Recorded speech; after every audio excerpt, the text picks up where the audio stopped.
Before we reveal the secrets of medieval survival, pledge your allegiance to our Guild of Knowledge Seekers, subscribe, like and share, and join our fellowship as we uncover the wisdom of the ancients.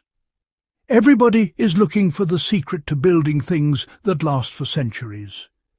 Step inside a medieval castle or tithe barn, and you'll see vast ancient timbers overhead, oak, elm, chestnut, some nearly 1,000 years old. These beams have survived sieges, fires, and centuries of harsh weather, outlasting stone and iron.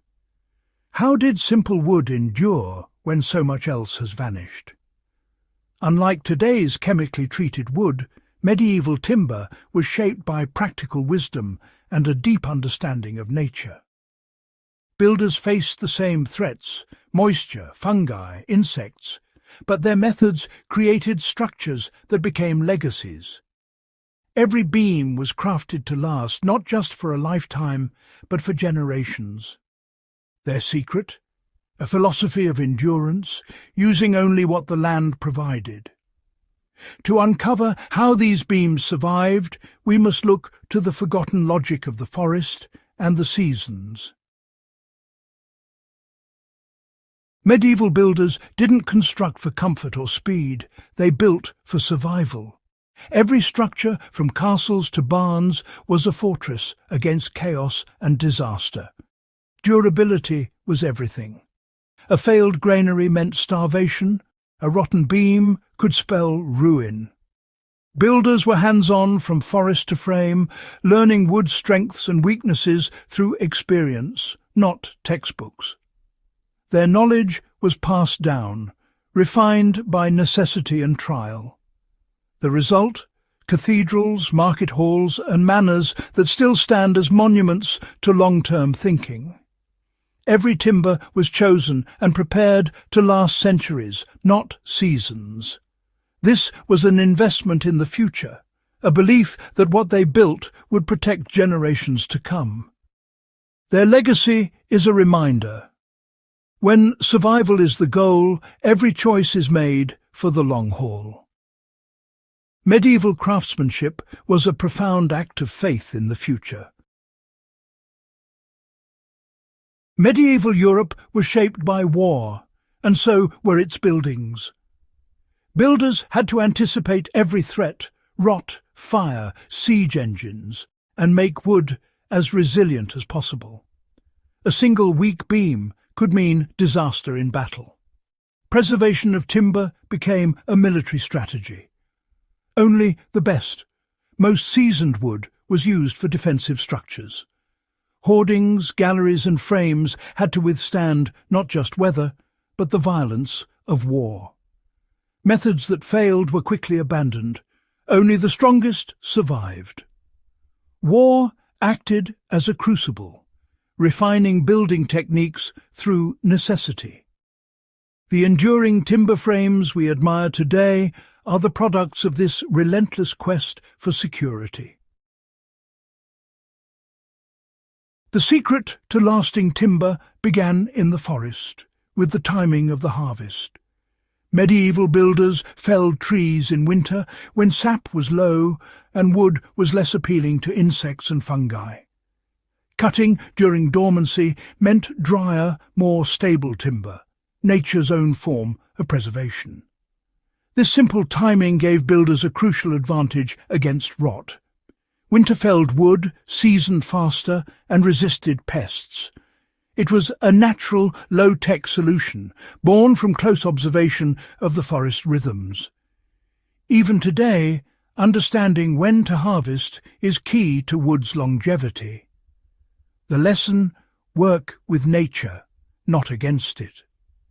The first step to enduring structures was a patient collaboration with the seasons. After felling, patience was everything.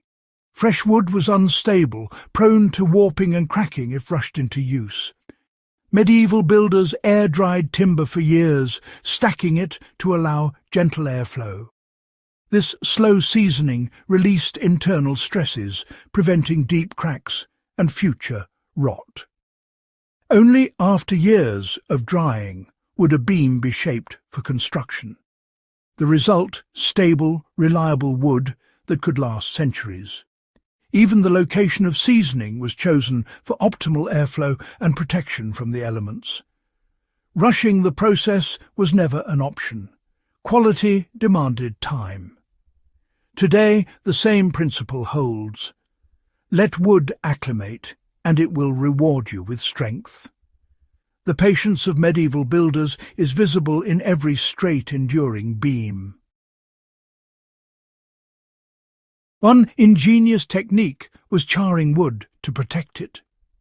By scorching the surface, builders created a carbon layer that repelled moisture and pests. This charred shield was especially vital for posts set in the ground or embedded in stone. The process required skill, burning just enough to protect, not weaken, the timber. The result, posts and beams that resisted rot for decades, even centuries. This ancient method, still used in Japan as shosugiban, is making a comeback for its beauty and durability. With no chemicals, medieval builders used fire as a tool for preservation. Their charred timber stands as proof that sometimes the best protection is forged in flame. Moisture was the enemy, but medieval builders didn't try to seal it out. They managed it. Timber frames were raised on stone plinths, keeping wood off damp ground. Upper floors jutted out, shedding rain and protecting lower walls. Walls were filled with breathable wattle and daub, allowing air to circulate and dry any moisture. Exposed beams dried naturally, preventing hidden rot. The concept was simple. Let buildings breathe, and they'll endure. Instead of fighting moisture with barriers, they used clever design for drainage and airflow. Their structures weren't airtight or warm, but they were incredibly durable. The lesson: embrace nature's cycles, and your work will stand the test of time. Medieval builders were masters of sustainable construction, using local materials and natural cycles. Their secrets: harvest wood in winter, season it slowly, shield it with fire, and design for airflow. These low-energy, durable methods contrast sharply with today's disposable culture. Their buildings were made to be repaired, not replaced, minimizing waste. For modern survivalists, these lessons are practical: select, season, and preserve wood with patience and respect. The medieval mindset, foresight, patience, and harmony with nature, is the essence of resilience. Their beams are more than relics, they're teachers, reminding us to build with wisdom and for the long term. Whether for sustainability or survival, the advice is timeless. Build to last.